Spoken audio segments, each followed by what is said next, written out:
le MAC Culture, Anne Lépine. Bonjour et bienvenue dans ce nouveau numéro du MAC Culture sur Radio Fidélité. Alors peut-être avez-vous croisé du côté de Vertou, au détour d'une place, sur les bords de la Sèvre, un ours monumental, un gorille tout en rondeur, un ensemble inattendu d'animaux peu communs dans nos régions. Parce qu'en effet, jusqu'au 23 février prochain, la ville de Vertou expose le travail du sculpteur animalier Michel Bassompierre dans l'espace public, mais également au moulin de Gautron. Pour nous présenter cette exposition Élégance animale, je reçois en studio Karen Bassompierre, chargée de communication et fille de Michel Bassompierre, et au téléphone, monsieur le maire de Vertou, Rodolphe Amaillant. Alors je vais commencer par vous, monsieur le maire, car je sais que vous avez un emploi du temps chargé et que vous avez la gentillesse d'interrompre une réunion pour nous parler un peu de cette exposition. Tout simplement... Première question, peut-être, comment est né ce projet finalement d'exposition avec Michel Bassompierre ? C'est d'abord une histoire, bonjour à tout le monde, c'est d'abord une histoire d'amitié, je le crois. Alors, souvent je dis d'amour, mais j'ose pas, on est à la radio quand même. Oui, et puis il y a sa fille en studio. En plus, donc je salue Karen évidemment, mais c'est d'abord une histoire d'amitié entre l'artiste et puis Vertou, entre l'artiste et puis le maire, voilà. Et puis c'est une histoire d'amour que j'ai avec son œuvre, parce que je trouve que c'est un univers magique et féerique. C'est un univers qui parle à tout le monde, un univers universel, on le voit d'ailleurs. Et puis c'est très beau d'avoir de l'espace public et de l'art en même temps. C'est très beau d'avoir de la nature et de l'art. Et donc Michel Bassompierre répondait à tout cela pour la ville de Vertou, et donc j'en suis très heureux. Vous parlez d'une amitié, peut-être elle est née comment cette amitié ? Comment vous avez découvert vous en tant qu'homme, puisqu'on comprend que c'est des relations d'homme à homme, comment vous l'avez découvert cet artiste ? Alors je l'ai découvert parce qu'on fréquente quelques organisations en commun. Ah non, mais ce que je voulais vous faire dire, c'est que c'est quand même un local de l'étape. C'est un local de l'étape et on aime tous les deux le muscadet, pour tout vous dire. Ah, voilà. C'est ça qui vous lie. Et c'est d'abord ça qui nous lie, sans mauvais jeu de mots, hein, parce que le muscadet c'est sur lit, et c'est ça qui nous lie. Et effectivement, à force de m'entendre dire, oui, mais Michel, c'est pas que ça, c'est aussi un artiste. Je suis allé voir ses œuvres. Et là, je suis vraiment tombé en amour devant son œuvre, hein, qui est une œuvre, encore une fois, qui renvoie à la réflexion, qui renvoie à l'introspection. Et donc, ça m'a non seulement beaucoup plu esthétiquement, c'est-à-dire que c'est très beau, mais en plus, c'est très profond. Et c'est ça, sans doute, le plus beau. C'est aussi une œuvre qui nous fait réfléchir. L'an dernier, c'était Alain Thomas que vous présentiez comme ça dans l'espace public. Cette année, à nouveau, un peintre, alors là, c'est plus un peintre, c'est un sculpteur animalier. Vous disiez, j'ai retenu, enfin, j'avais lu que vous disiez que c'est un peu ce diptyque nature-culture que vous souhaitez, en tout cas, c'est peut-être une signature de Vertou. Moi, j'aime quand l'art vient à la rencontre des gens. Voilà, j'aime quand l'art est populaire, j'aime quand l'art parle à tout le monde, et c'est le cas de Michel Bassompierre, c'était le cas aussi d'Alain Thomas l'année dernière, mais c'est aussi le cas de Michel Bassompierre. Son œuvre est universelle, elle parle à tout le monde, non seulement elle parle à tout le monde, mais elle est unanime. Et c'est très rare dans la culture d'être à la fois universelle et unanime. Et moi, j'ai pas un courrier, j'ai pas un coup de fil qui me dit non, mais votre truc là, bon, ça va, c'est bien, mais bon, c'est pas terrible. Voilà, pas un coup de fil. Tout le monde trouve ça très beau, tout le monde trouve ça vraiment empreint de réflexion. Et je pense que c'est ça finalement le côté populaire de la culture. C'est très beau d'être populaire. Et en même temps, on peut être populaire et très, très coté en culture. Et c'est ce que réussit à faire Michel Bassompierre. Non seulement c'est l'artiste qui vend le plus d'œuvres au monde sur les sculptures animalières, mais en plus, il y a un côté populaire dans son œuvre qui finalement le rend accessible à tout le monde. Ça le rend accessible à tout le monde, mais pourtant il y a un message derrière. Bien sûr, et on a eu la chance de faire avec Isabelle Autissier et François Sarano, océanographe, une conférence autour justement de ce à quoi ça renvoie, l'art dans la nature, l'art et la nature, l'art pour la nature. Et effectivement, les quelques 400 personnes qui étaient réunies pour cette conférence ont trouvé que le lien était vraiment pas seulement accessoire, mais bien ténu. Parce que quand on travaille le beau, quand on travaille la nature, quand on respecte le vivant, eh bien on fait progresser finalement une certaine idée de la société, une certaine idée aussi de notre cadre de vie dans nos communes. Chaque commune est belle de sa nature, chaque commune est belle de ce qu'elle renvoie en termes d'image. Et cette image, ces paysages, ils ont forcément été façonnés par la nature. Et c'est le président des maires de Loire-Atlantique qui vous le dit. Vous avez fait le choix à Vertou donc j'allais dire de décomposer, c'est peut-être pas le terme. En tout cas, cette exposition se trouve donc à la fois dans l'espace public. Donc on a compris la volonté effectivement d'aller au-devant peut-être des passants, de rendre la culture accessible à tous, mais également au Moulin Gautron. Déjà, est-ce que vous pourriez nous dire qu'est-ce que c'est que le Moulin Gautron? Moi, personnellement, je connais pas. Le moulin Gautron, c'est un ancien moulin à eau qui a eu plusieurs vies déjà et qui là est un lieu d'exposition culturelle, et on a voulu reproduire l'atelier de l'artiste dans le moulin Gautron pour aussi montrer le processus de création, d'idéation d'une œuvre, et je crois que c'est assez recherché par tous ceux qui viennent, de comprendre aussi, de rentrer un peu dans le secret de la construction de l'œuvre. C'est donc une exposition grand public et je voulais vous demander, en tant que maire, vous, quelle place justement occupe la culture dans votre ville pour vous, Rodolphe Amaillant? Donc je comprends, est-ce que finalement c'est la deuxième année? Il y avait Alain Thomas avant, peut-être qu'il y a eu des précédents aussi? Ou vous voulez inscrire tout ça? Vous voulez inscrire tout ça dans la durée? On travaille toujours beaucoup sur la culture, mais là, on est aussi dans quelque chose qui a beaucoup de sens.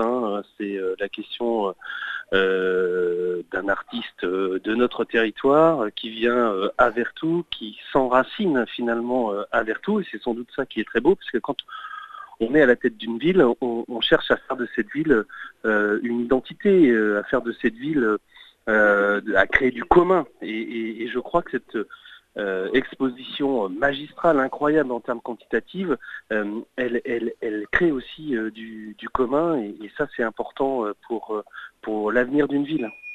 Et puis, vous dites magistral, il faut quand même souligner qu'il y a 17 sculptures disséminées dans la ville, donc il y a aussi un petit côté ludique, c'est une sorte de jeu de piste. Il y a un jeu de piste, il y a en fonction des lumières des moments différents sur lesquels on peut profiter de cette exposition. Puis surtout il y a le Moulin Gautron où là on a l'exception, y compris avec la collaboration Baccarat, effectivement. Très bien. Eh bien, écoutez, moi, je vais vous laisser retourner à votre réunion, Rodolphe Amaillant. En tout cas, merci beaucoup. Je rappelle que vous êtes le maire de Vertou, où se tient donc cette exposition Élégance animale jusqu'au 23 février prochain. Et on continue à en parler avec Karen Bassompierre. Merci beaucoup. Merci à Michel surtout. Merci, monsieur le maire. Alors, Karen Bassompierre, avant de parler peut-être du travail de votre père, moi j'aimerais juste qu'on revienne sur le choix du titre Élégance animale, parce que dans élégance, il y a une notion de légèreté peut-être, et puis quand on voit ces œuvres monumentales, tout en rondeur, alors qu'ils peuvent faire avec leurs pieds jusqu'à 6 mètres de haut, pour moi, l'élégance, en tout cas la légèreté, on la voit peut-être un peu moins. Eh bien, en fait, quand on découvre les œuvres, on se rend compte que on a hésité entre poésie et élégance, parce que pour nous, ça correspond bien à la manière dont mon père sculpte les animaux. En fait, il aime sculpter la rondeur et il aime les animaux puissants. Donc, il sculpte énormément d'ours et de gorilles. Et vous verrez que ces gorilles ne sont jamais agressifs. C'est une de ses particularités. Il arrive à montrer la puissance de l'animal et en même temps tout son calme. Et l'élégance animale, c'est parce que pour nous, il représente les animaux vraiment dans des attitudes et il leur redonne leur élégance, en fait. Vous parlez un petit peu du bestiaire un petit peu. Alors, est-ce que c'est peut-être exceptionnel pour cette exposition-là? Mais je trouve que il y a parmi tous ces animaux, il y a beaucoup d'ours. Alors, je voulais savoir si votre papa avait un rapport particulier avec cet animal, l'ours. Eh bien, en fait, depuis qu'il est tout petit, il dessine des animaux. Quand il était enfant, très petit, il allait au Jardin des Plantes à Paris et il dessinait les animaux qu'il voyait dans la journée. Donc, toute la journée, il était allongé par terre à dessiner. Il dessinait tellement que ma grand-mère lui donnait du papier peint. À l'arrière des rouleaux de papier peint, il dessinait, il rembobinait, il dessinait. Donc, tout petit, il a commencé à dessiner et très petit, il a commencé à dessiner les ours. Ça l'a toujours fasciné, ce côté rond. Pas le côté fétichiste ou pas le côté nounours du teddy-bear, mais vraiment l'animal. Et il adore l'ours parce qu'en fait, il se prête vraiment à la sculpture parce qu'il prend énormément de positions avec ses bras, il a énormément d'attitudes qui font parfois penser aux humains. Mais lui, il n'est pas dans l'anthropomorphisme. Il ne cherche pas à reproduire, à montrer que l'ours ressemble à l'homme. Parce que là, vous parlez du dessin, justement. Un bon sculpteur, c'est un bon dessinateur avant tout. Alors, s'il était là, il vous dirait qu'ils sont 4 dans sa tête. Et c'est un peu ce qu'on a essayé de montrer au Moulin Gautron. On a essayé de montrer tout le processus de création. Donc, les 4 personnages dans sa tête, c'est d'abord le dessinateur. C'est d'abord l'animalier, qui connaît parfaitement l'animal, qui sait comment il va se comporter. Ensuite, c'est l'anatomiste, qui sait exactement où se situent les os, comment les muscles viennent s'attacher sur les os. Et c'est ça qui lui permet de rester fidèle à la composition de l'animal. Ensuite, le dessinateur va donner l'esprit de l'animal. Et enfin, c'est le sculpteur qui va s'amuser avec la composition pour en faire toujours des animaux différents. Quand on parlait des ours, il en a fait des centaines et ça continue encore à l'amuser de créer des ours. Et ils sont tous différents, j'imagine. Tous différents. Vous parlez alors du côté à la fois donc ce travail scientifique pour être au plus proche de l'anatomie de l'animal. Pourtant, vous le dites depuis le début, vraiment toutes ces sculptures sont toutes en rondeur, en douceur. Le trait est finalement assez simple. Et alors, ce qui est surprenant, c'est qu'à la fois, il représente des animaux, on va dire, plutôt sauvages. Un ours, c'est pas un gentil. Moi, j'ai pas très envie d'en avoir un en face de moi. Et pourtant, il choisit de représenter ce côté, j'allais presque dire, doux de l'animal. Pourquoi, finalement, de cet animal sauvage, il en fait quelque chose de rond, de doux ? Parce qu'en fait, l'animal sauvage, notamment l'ours, il est agressif que quand il est en situation de devoir protéger ses petits. Mais le reste du temps, l'ours, il peut brouter de l'herbe. On n'imagine pas ça de lui, mais il mange des baies, c'est pas un carnassier. Enfin, il est omnivore, donc il peut manger un peu de tout. Mais sauf quand il est en situation de chasse, où là, effectivement, il faut qu'il soit efficace. Et quand il protège ses petits, là, ça plaisante plus du tout. Mais le reste du temps, l'animal, il est paisible. Et quand l'homme le surprend pas, il vit sa vie sereinement, tranquillement. Alors, Michel Bassompierre, quand il parle de son atelier, il parle de son arche de Noé.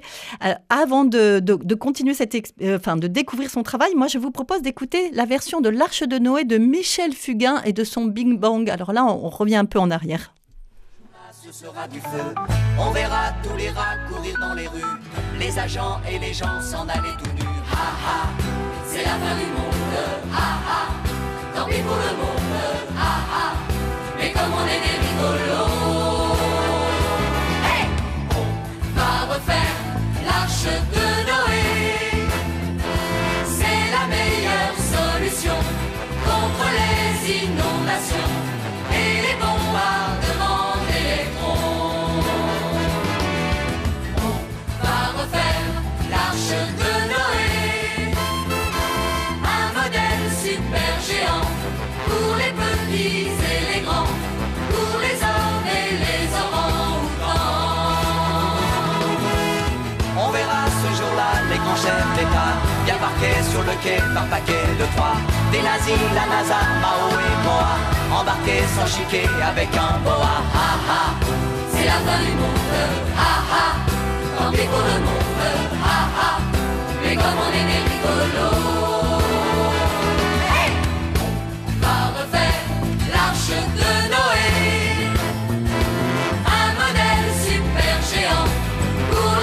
petits et les grands, pour les hommes et les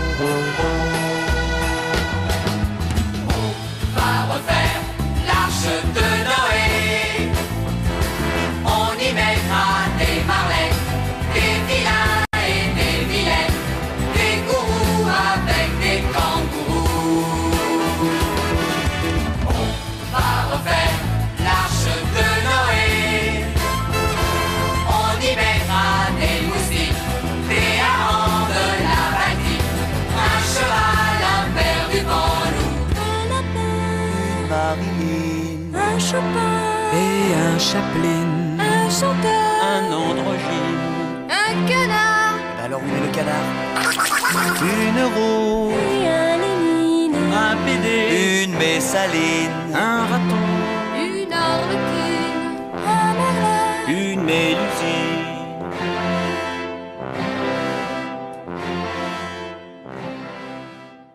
Après l'Arche de Noé de Michel Fugain, retour à l'Arche de Noé de Michel Bassompierre, sculpteur animalier dont nous parlons aujourd'hui dans le MAC Culture à l'occasion de l'exceptionnelle exposition qui lui est consacrée à Vertou jusqu'au 23 février. Pour en parler, je suis avec Karen Bassompierre, chargée de communication et fille de l'artiste. Pour cette exposition qui s'appelle Élégance animale, c'est pas moins que 17 œuvres monumentales qui sont présentées un petit peu dans l'espace public, dans les grands endroits à Vertou. 35 œuvres de plus petit format au Moulin Gautron. C'est deux ambiances, on peut dire, deux échelles. Qu'est-ce que ça permet justement, cette ampleur? Parce que ça fait 30, 40, presque 50 œuvres. C'est vraiment la plus grande exposition à ce jour de mon père. Donc, on a même cherché à faire 3 ambiances. D'abord, il y a la ville avec cette expérience immersive avec des œuvres qui sont plus grandes que nature. Donc là, on voit bien les enfants, les yeux s'émerveillent, tout le monde passe, fait des photos. Après, au Moulin Gautron, c'est là qu'on a 2 ambiances. En fait, on a cherché d'abord à reconstituer l'atelier pour expliquer tout le processus créatif parce que mon père, c'est un ours, il n'aime pas qu'on vienne le déranger dans son travail quand il crée. Donc du coup, on a voulu quand même permettre aux gens de découvrir ça. Donc on a là aussi expliqué toutes les étapes de création et dans un deuxième temps, on montre les réalisations finales. Et donc là, on expose ses plus beaux bronzes, ses plus beaux marbres et son tigre en cristal. C'est sa première collaboration avec la maison Baccarat. Alors, racontez-nous, parce qu'on comprend un peu comment on fait pour... d'ailleurs, on comprend. Racontez-nous un petit peu le processus de création. On commence par un plâtre ? Non. Le dessin. Le dessin, pardon. J'ai mal écouté tout à l'heure. Toujours le dessin. Donc, le dessin, il en a fait des dizaines de milliers. Il passe son temps à dessiner. Donc, d'abord, il va choisir la position qu'il va donner à l'animal. Ensuite, il va réaliser une petite maquette en argile. Donc, ça lui prend quelques heures. Et si ça lui convient, il va faire un agrandissement en argile. De ça, on va faire un moule. Du moule, on va faire un tirage en plâtre sur lequel il va passer des mois à travailler pour avoir vraiment le côté lisse qu'il recherche, avoir des belles courbes. Il cherche toujours à ce que la lumière ne vienne pas heurter l'ombre, donc c'est vraiment très très délicat à chaque fois. Et ensuite, une fois que l'œuvre est finalisée, on l'envoie en fonderie pour en faire un bronze. Et alors pour le cristal, comment ça se travaille le cristal ? Ça c'est les secrets de Baccarat. On a transmis nous un tigre en plâtre et eux ils ont fait tout le travail de moulage et avec leurs techniques qui sont ancestrales et avec des ouvriers spécialisés qui ont des savoir-faire incroyables. Donc ça c'est fait à Baccarat dans un village là où il y a la manufacture. Donc il va falloir faire venir quelqu'un de Baccarat pour avoir tous les secrets de fabrication. Oui, mais eux, ils ne sont pas d'ici. Alors que vous, c'est ça, la force. Ça, on n'a pas suffisamment dit. L'atelier est ici. Oui, effectivement, mon père se cache dans les environs. Ce qui est assez étonnant, c'est qu'il est connu un peu partout en France. Il expose à Paris. On avait l'été dernier une exposition au Muséum océanographique de Monaco. Il a exposé Boulevard Haussmann. Il a exposé un peu partout en Belgique. Donc, il est très connu ailleurs. Et en fait, ici, il était très peu connu. Donc, on s'est dit, il est temps de le faire connaître aux gens d'ici aussi, qu'ils puissent voir un petit peu l'artiste qu'ils ont la chance d'avoir sur leur territoire. On dit depuis tout à l'heure que les œuvres qu'il présente, elles sont rondes, elles sont douces. Et pourtant, il y a un message derrière. Et on peut dire presque qu'il est militant, votre papa. Ah, mon père a toujours considéré l'animal comme son frère et la plante comme sa sœur. Il a un vrai respect pour l'animal, alors plutôt l'animal sauvage, parce qu'il aime justement son côté différent de l'homme et pas dépendant. Donc il y a un vrai amour, une vraie affection pour l'animal et le vivant en règle générale. Il s'émerveille aussi de voir les plantes pousser. Donc c'est pour ça que la plupart de nos expositions, on les organise en partenariat avec une organisation. Donc on l'a fait avec le WWF, avec la Fondation Good Planet de Yann Arthus Bertrand. Et à chaque fois, quand on fait des grands événements comme ça, on fait des conférences où on associe des scientifiques aussi qui viennent porter un message différent. Donc en fait, on essaye, l'art permet d'émouvoir les gens et après on fait passer un message avec des scientifiques qui apportent une autre parole. Alors justement, qu'est-ce qu'il a voulu nous dire à travers cette exposition, cette fois-ci, puisque finalement, c'est la notion de fragilité ?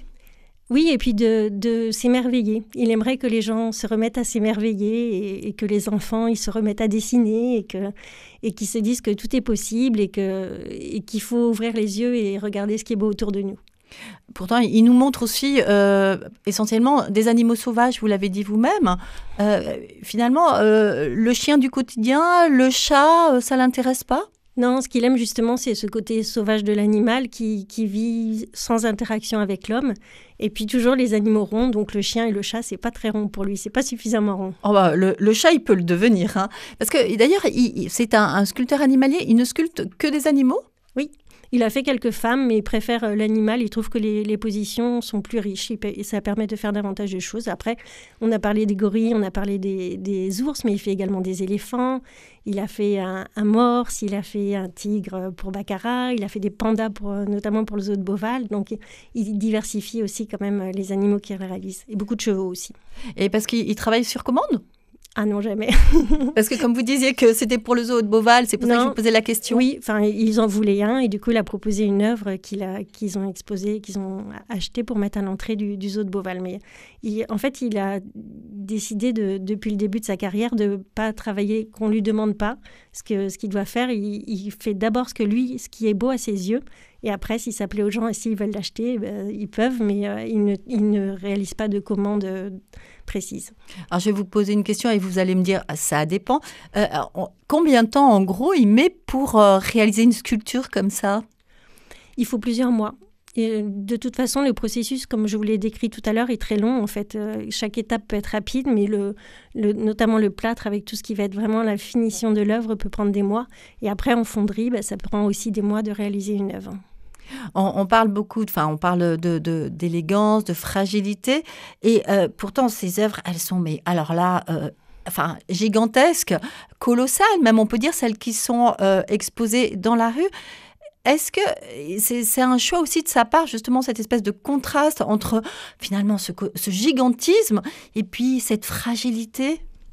Oui, et puis il faut faire des œuvres assez imposantes pour les mettre dans l'espace public parce que sinon, il faut que ça fasse au moins 1,5 fois la taille réelle de l'animal, à minima, parce que sinon, on n'a pas cette impression de sculpture. Il faut que ce soit vraiment majestueux et très grand pour que ça rende vraiment l'impression qu'il veut.